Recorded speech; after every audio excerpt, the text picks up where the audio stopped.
names of members nominated to the East African Legislative Assembly were presented to Parliament. Senators today debated the names, most of them rooting for those nominated by their political parties ahead of voting scheduled for Thursday. Remember, this is not about the best person for the job, but the person preferred for the job.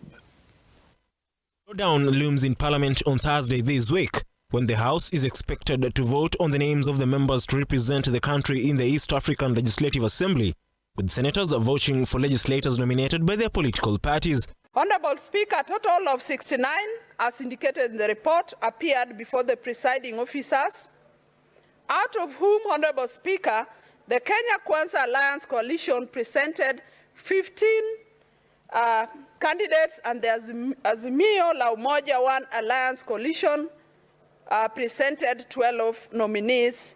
Kisumu Senator Professor Tom Ojenda, while rooting for Winnie Odinga, called on the senators to vote for competent individuals, while his Makueni counterpart, Dan Manzo, while seemingly campaigning for Kennedy Musyoka, urged the members to consider experienced individuals. I was just going to urge members to ensure that they vote for competent people to represent this region in that assembly.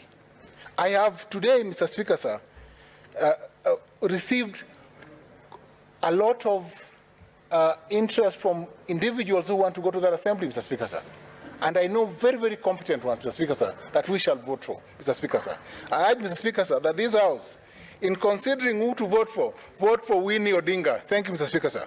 We have to balance gender, youth, and also continuity, Mr. Speaker. One of the problems with the Kenyan election has been that we remove everybody, and then we have no institutional memory in EALA. So I'll urge members, while making a vote and supporting this, to look at that consideration so that we can have continuity in the Eastern African Legislative Assembly. However, as senators campaigned for their preferred candidates, UDA Secretary General and nominated Senator Veronica Maina urged members to consider women and the youth while casting their votes.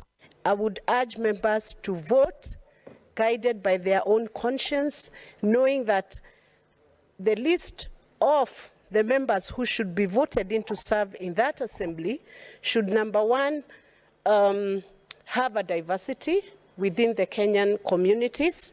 It should also take into account gender considerations. It should be balanced in terms of gender. And I would actually encourage the members to consider this time around accepting women more, much more women than men, because all the other parliaments have more men than women. Nandi Senator Samson Cherargei castigated Azimio la Umoja allied senators, accusing them of planning to vote for Raila Odinga and Kalonzo Musyoka's family members, insisting that the Kenya Kwanza coalition nominated members from all walks of life. My question is simple. When you look at this report, which is the worst democracy and corruption, Mr. Speaker, if you can bring your own daughter to be elected to EALA or your own son? Winnie Odinga wants to be an EALA member simply because of the second name, just like Kalonzo Musyoka's son. When you look at the list of Kenya Kwanza, Mr. Speaker, it is only hustlers, people who are from bottom up, that we have nominated to go to EALA to represent this country, Mr. Speaker. Ian Kitani, Look Up TV.